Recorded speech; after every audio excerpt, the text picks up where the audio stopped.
with looking at the historical setting of the book of Exodus.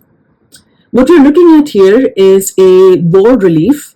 This is a depiction of Semitic laborers. It could be Hebrew laborers that were taken as slaves in Egypt. I think this is possibly the most familiar story to people around the world, at least one of the most famous religious stories. You do not need to have a lot of understanding of the Bible. You don't need a lot of knowledge of any other characters in the Bible, but typically you would know about, the Jews, the Hebrew people being enslaved in Egypt and God dramatically rescuing them out of slavery from Egypt by parting the Red Sea. I think all of us have at least a basic familiarity with that story, whether or not we are Christians.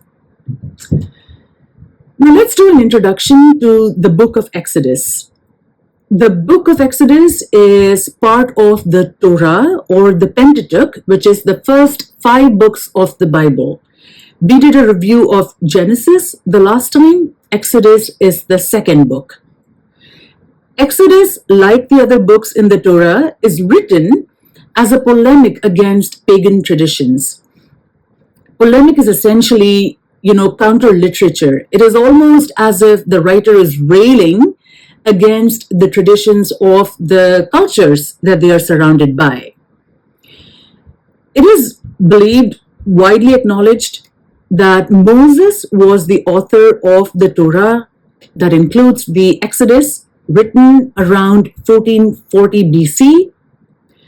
Now, Exodus, like Genesis, and actually this would apply to the rest of the Bible as well, it is not presenting scientific information. Its goal is to present historic events factually and give the correct theological interpretations of those events. A lot of these events are actually recorded by other civilizations in their own literature or writings or art. One example is Noah's flood.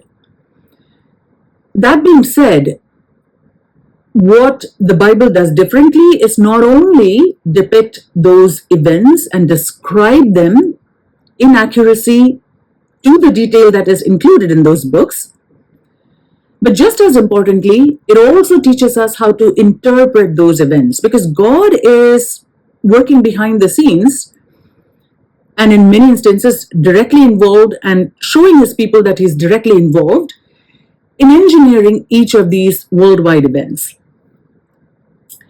Exodus in Hebrew is called the Book of the Names. Whose names? The names of those who came out of Egypt, came out of slavery in Egypt.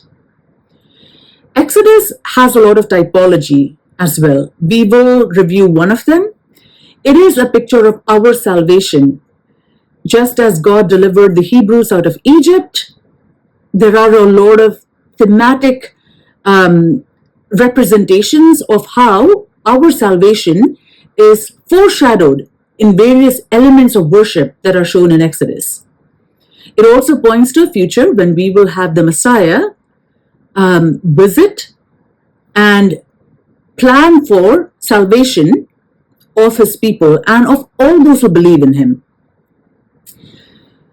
All of the Bible is about Jesus. Sometimes we make the mistake of thinking the Old Testament is about God the Father and the New Testament is where Jesus enters the scene. That is not so. Jesus is working behind all of the events of history, and he is present in the Old Testament, although he's revealed in his humanity in the New Testament, but he is very much present in the Old Testament as well.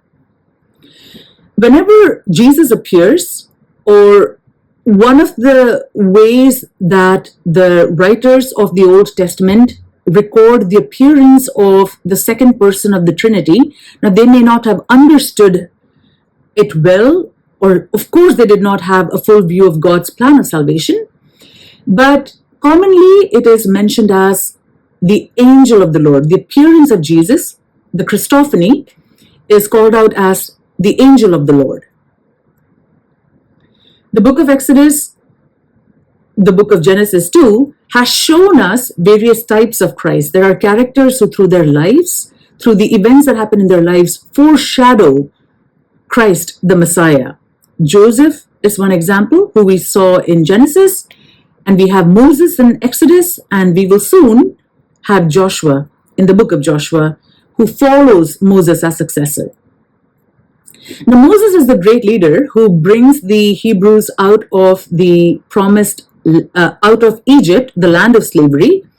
He leads them according to God's instructions with the goal of entering the promised land. However, he himself does not enter the promised land. He dies in the wilderness and appoints Joshua on God's instructions as the leader who will lead the Israelites into the promised land. Now, who was this book written to? I said this earlier. We should understand what the Bible says to us today, but it is very important to understand what was being intended by the author when writing to the original audience. Once we understand that, we can be more confident in the way we apply interpretations to our own lives or applications to our own lives. So like I said earlier, Moses was the one who wrote the book of Exodus. Why did he write it? He wrote it in the wilderness to record for all time to the Jewish people as well as to people from across the world of God's marvelous work in rescuing the Israelites out of slavery under the Egyptians. God reveals a lot about himself in this book. He reveals his name, his name by which he reveals himself as the God of the Jewish people. He reveals his divine attributes. That's how we learn who God is, what his nature is. What does it mean that God is holy, holy, holy? What is God's method of redemption for all humanity through the Jews?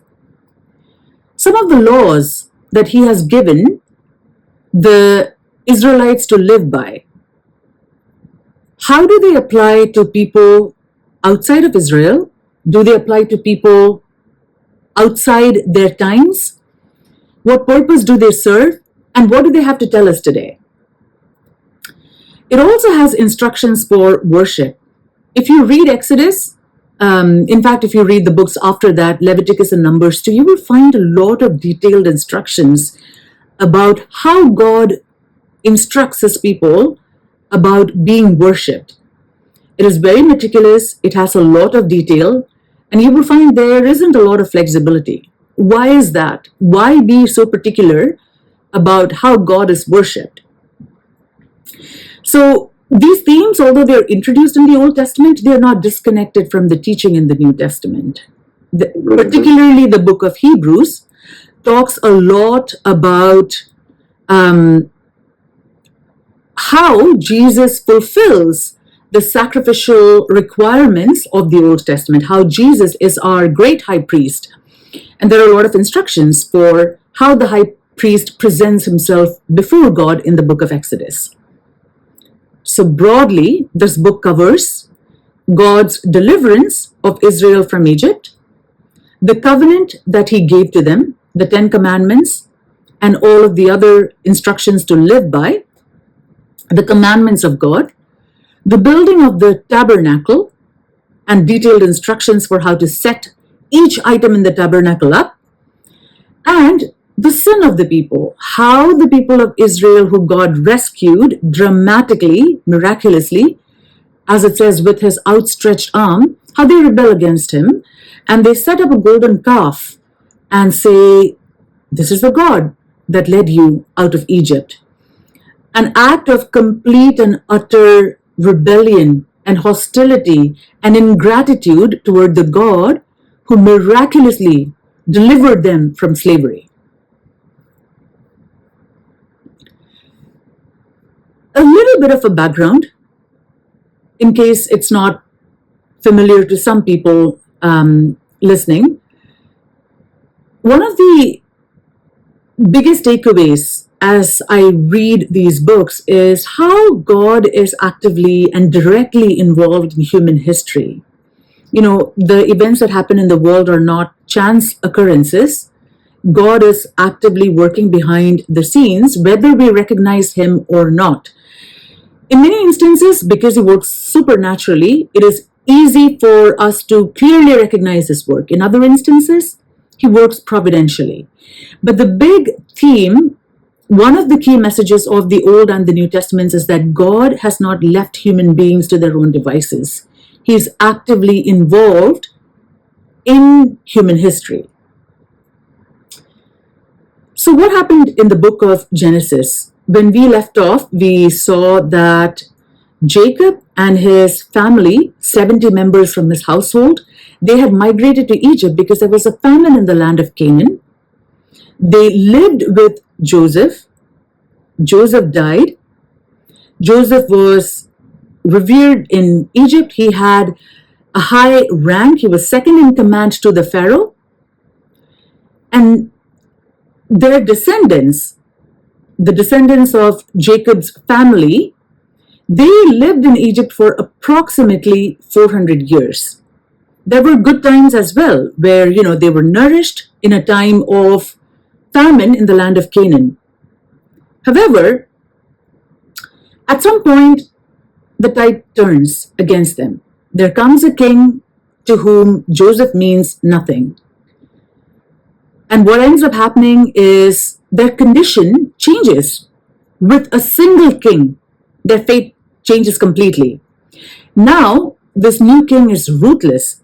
He believes that the Hebrews are becoming strong, they're growing in numbers, and they could form a coalition and band with Egypt's enemies and turn against Egyptians and the Pharaoh.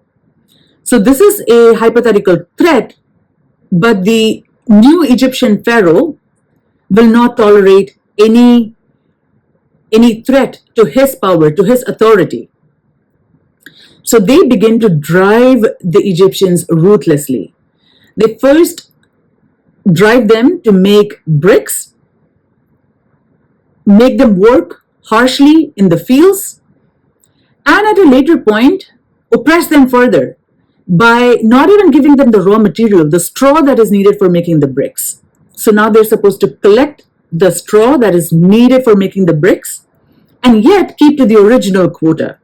So this is meant to break any hint of rebellion among the Jewish people, demoralize them and break them so completely that they will not think of rising up against the Egyptian authorities. It is in this context that God speaks to Moses, appoints him and also his brother Aaron to be his voice to Pharaoh and to bring his people out of Egypt.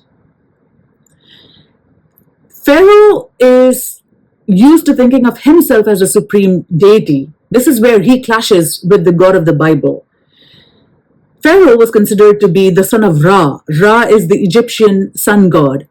So you will see that there is a narrative in the first few chapters of Exodus that sets up the God of the Bible against the reigning power of the world of that time. He is absolutely brutal.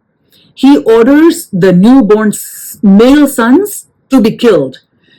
Now, that would have been the fate that Moses also suffered if it were not for providentially God arranging for Moses' rescue from sure death.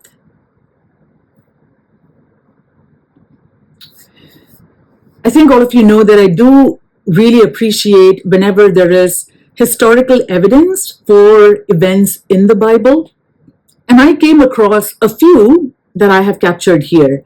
These are archaeological finds from Egypt. I will not call them foolproof or absolutely decisive in establishing the presence of Hebrews in Egypt. However, I still think them to be compelling evidence. You can decide for yourselves. So the first one is a papyrus parchment. This is a section of Papyrus Brooklyn. It actually has a list of 95 servants, and many are identified as Asiatic or from Western Asia. Western Asia is the land of Canaan. So that's really the homeland of the Jewish people. Of those 95, approximately 30 have names that sound Semitic. Hebrew is one of the Semitic languages. And there are 10 specifically that have Hebrew names, unmistakably Hebrew names. Now, dating shows that this document, was written approximately 200 years before the Exodus happened. The Exodus happened in 1446 BC, and it is traced to an area to the south of Egypt, the area of Thebes. So it suggests the presence of Hebrews in the land of Egypt, and this is prior to their enslavement. And it's possible that a group of Hebrews actually either migrated of their own volition or they were taken to the south of Egypt for work. I thought this was really interesting that there is actually a record of Hebrew names in an Egyptian document. The next one is also pretty interesting. The next papyrus is called the Ipuwer papyrus. It has got references to the 10 plagues in Egypt. Now, these plagues are what happened prior to the Exodus, or prior to when the Israelites are rescued by God, led by Moses out of Egypt through the parting of the Red Sea. So there are references in the papyrus, which is fascinating. A couple of them are, plague is throughout the land, blood is everywhere. What is that referring to? The plague of blood. The river is blood. So there are some references that are striking, and they appear to allude to the plagues that are recorded in the book of Exodus. This one is the one I like best, the tomb of Rekhmire. What you're looking at, the painting on the right, is a recreation, a facsimile of a walled relief at a tomb, or at the tomb of Vizier Rekhmire. He was the highest government official who served under two pharaohs, Thutmose III and Amenhotep II. Around 1450 BC is when this wall relief is dated. And his tomb actually had several scenes that showed what daily life was like in Egypt. And one of those scenes is shown in this wall relief. Now, if you look at it, you can see that the writer is actually describing what the scene is. These are Nubian and Syro-Canaanite slaves, so the Hebrew people would have been from the land of Canaan. These are slaves that are hard at work. They're fetching the raw material, they're mixing mud and water in order to make bricks. They're shaping the bricks into molds, then casting them, and then measuring them and getting them ready, all under the watchful eye of an overseer. So if you read the first few chapters of Exodus, you will see clearly the harsh labor and the oppression that the Egyptians subjected the Israelites to, and how they were completely worn out under the burden, and they cry out to God, and God hears their cry, their appeals, their pleas for help. And this scene is described by a biblical scholar and Egyptologist, Professor Kenneth Kitchen. He describes this as a vivid visual commentary on the biblical text. To me, I think that this is actually very persuasive. The scene matches so closely the events of Exodus and the harsh labor under which the Israelites were subjugated, that I find it fascinating that we do have, memories from ancient Egypt that support the historicity of Exodus. And these are amazing findings, and I believe that as archaeological tools advance, we will have more and more of these discoveries that confirm the reliability, the veracity, and the authenticity of the Bible.